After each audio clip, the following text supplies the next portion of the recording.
नमस्कार, स्वागत है आप सभी विद्यार्थियों का आपके अपने यूट्यूब प्लेटफॉर्म उदय एजुकेशन में। विद्यार्थियों इस वीडियो में बात करेंगे अर्धवार्षिक परीक्षा 2022-23 की दृष्टि से इम्पोर्टेंट कक्षा 7 के विज्ञान विषय के पेपर के बारे में, जो कि आपके आने वाले अर्धवार्षिक परीक्षा की दृष्टि से काफ़ी इम्पोर्टेंट रहने वाला है और आप सभी विद्यार्थियों के लिए वरदान साबित होने वाला है। तो आप सभी से निवेदन रहेगा, वीडियो को अंत तक देखिएगा, वीडियो को लाइक कर दीजिएगा। आपका अपना चैनल है, अभी तक आपने चैनल को सब्सक्राइब नहीं किया है तो उदय एजुकेशन को सब्सक्राइब जरूर कर लीजिएगा, क्योंकि आपके एग्ज़ाम तक सारे विषय के पेपर यहाँ पे अपलोड किए जाएंगे, जो कि आपके एग्ज़ाम की दृष्टि से इम्पोर्टेंट रहने वाले हैं।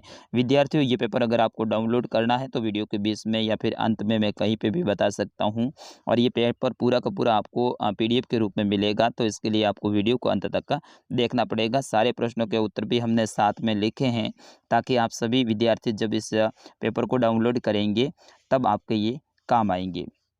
चलिए, पहला प्रश्न है कि सही विकल्प का चयन करें। यानी पहला प्रश्न है आपके बहुवैकल्पिक प्रश्न रहेगा अवसर के रूप में, जैसे कि आपके एग्जाम में भी आता है। और इसके अंतर्गत क का पहला प्रश्न है, देखिए, मृतजीवी हैं। मृतजीवी क्या है? कवक, शैवाल, घटपर्णी या फिर अमरबेल।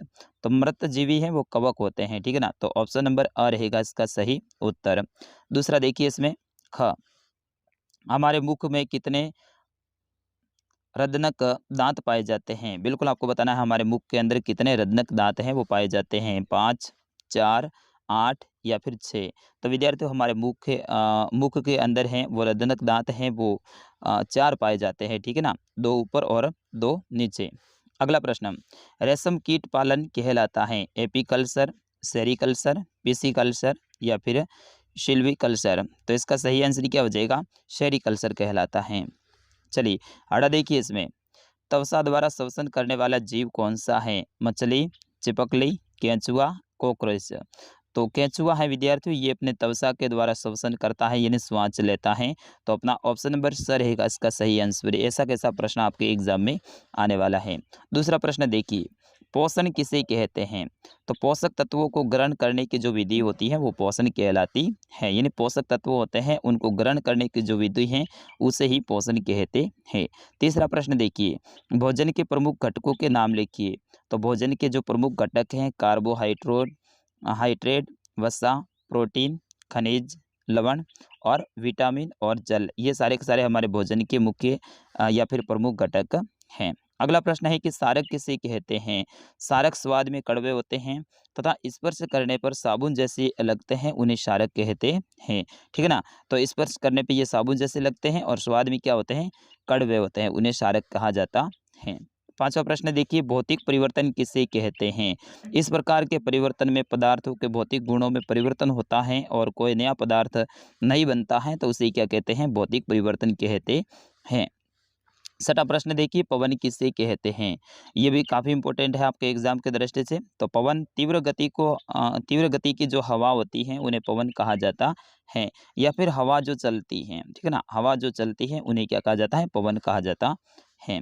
सातवां प्रश्न देखिए, थल समीर और समुद्री समीर में अंतर स्पष्ट कीजिए। तो थल से आने वाली ठंडी हवाएं थल समीर कहलाती हैं और समुद्र से आने वाली जो हवाएं होती हैं वो समुद्र समीर कहलाती हैं। यानी थल का मतलब होता है जमीन।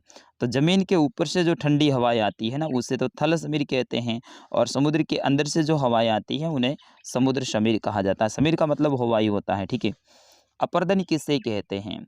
आठवां प्रश्न है आपका, अपर्दन किसे कहते हैं? तो जल द्वारा भूमि की ऊपरी परत को हटाना अपर्दन कहलाता है। नवा प्रश्न देखिए, श्वसन दर को परिभाषित कीजिए। कोई व्यक्ति 1 मिनट में जितनी बार श्वास करता है उसे श्वसन दर कहते हैं। यानी कोई भी व्यक्ति, अपन ही मान लो, अपन 1 मिनट के अंदर जितनी बार श्वास लेते हैं ना, तो वो क्या होगी? श्वसन दर कहलाती है। 10वां प्रश्न देखिए, हमारे पादपों में सॉरी हरे पादपों में प्रकाश संश्लेषण प्रक्रम को संक्षिप्त में विवरण दीजिए। तो CO2 प्लस जल, कार्बोहाइड्रेट प्लस O2। तो ये हो जाएगा हरे पादपों में प्रकाश संश्लेषण का प्रक्रम। चलिए, 11वां प्रश्न देखिए, मानव पाचन तंत्र का नामांकित चित्र बनाइए। यानी मानव पाचन तंत्र का चित्र आपको बनाना है। तो इस तरह से आपको यहाँ पे सबसे पहले जीवा, मुख, ग्रासिका, फिर उसके बाद में यहाँ पे आमाशय, अग्नाशय, पित्ताशय, छोटी आंत, बड़ी आंत, और फिर इस तरह से ये आपको चित्र बनाना है। चलिए, 12वां प्रश्न देखिए, चालक और कुचालक पदार्थों में अंतर स्पष्ट कीजिए। वे पदार्थ जो अपने में किसी ऊष्मा को जान देते हैं वे चालक पदार्थ कहते हैं और ये विद्युत और ऊष्मा दोनों के चालक होते हैं। जैसे कि लोहा, एल्यूमीनियम ये धातु होते हैं ना, ये हैं सुचालक या फिर चालक होते हैं। वह पदार्थ जो अपने में ऊष्मा को नहीं जाने देते हैं उसे कुचालक पदार्थ कहते हैं। जैसे कि पत्थर हो गया और लकड़ी हो गया, ये क्या है? कुचालक पदार्थ हैं। प्लास्टिक हो गया। अगला देखिए 13 भौतिक व रासायनिक परिवर्तन में अंतर लिखिए।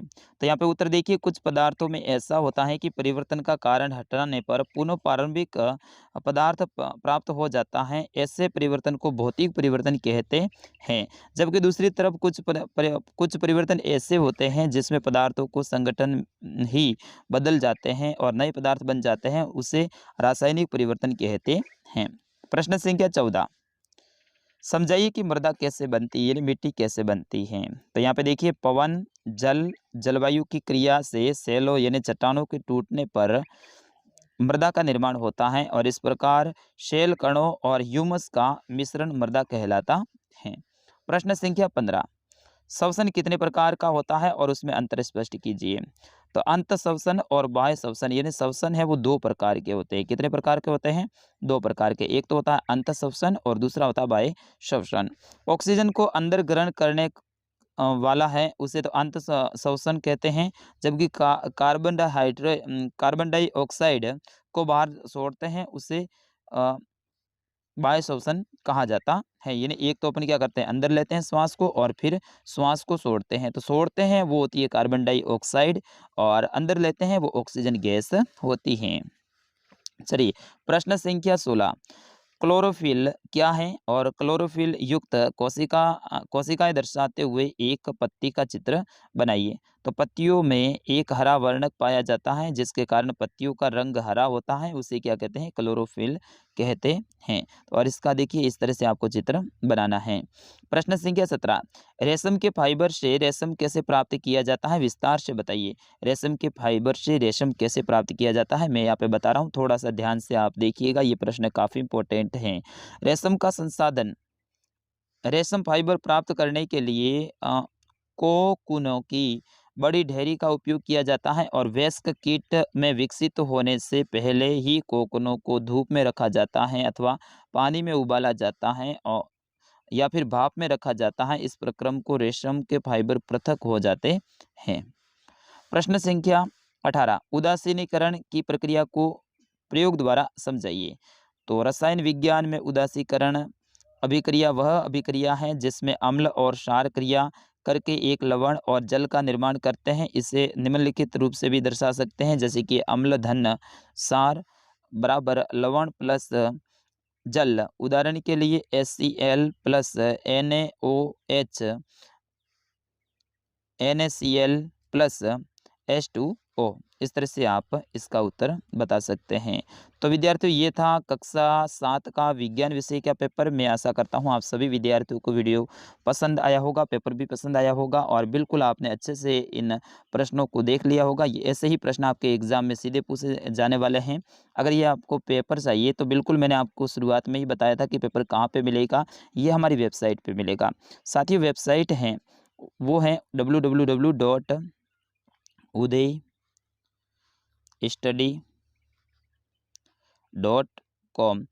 ये हमारी वेबसाइट है। आप गूगल में जाके सर्च कीजिए udaystudy.com और वहाँ पे आपको लेटेस्ट पोस्ट का एक ऑप्शन मिलेगा या फिर राजस्थान जीके का एक ऑप्शन मिलेगा, उसके ऊपर क्लिक करना है और फिर वहाँ पे आपको आएगा कक्षा 7 विज्ञान पेपर डाउनलोड। तो उसके ऊपर आपको क्लिक करना है और डाउनलोड के ऊपर जैसे ही क्लिक करोगे पेपर आपके फ़ोन में डाउनलोड हो जाएगा, फिर आराम से आप इसको पढ़ सकते हैं। अगर ऐसा नहीं कर पाते हैं तो बिल्कुल इसी वीडियो के डिस्क्रिप्शन में यानी जहाँ पे कक्षा 7 विज्ञान का पेपर वगैरह नाम इस वीडियो के नीचे दे रखा है, उसके ऊपर आप थोड़ा सा हाथ से टच कीजिए यानी क्लिक कीजिए तो नीचे बहुत बड़ा विवरण खुल जाएगा। उसी विवरण के अंदर PDF की लिंक दे रखी है, उसके ऊपर क्लिक करके आप सीधे हमारी वेबसाइट पर चले जाइएगा। विद्यार्थी मिलते हैं अगले वीडियो में, तब तक के लिए नमस्कार, जय हिंद।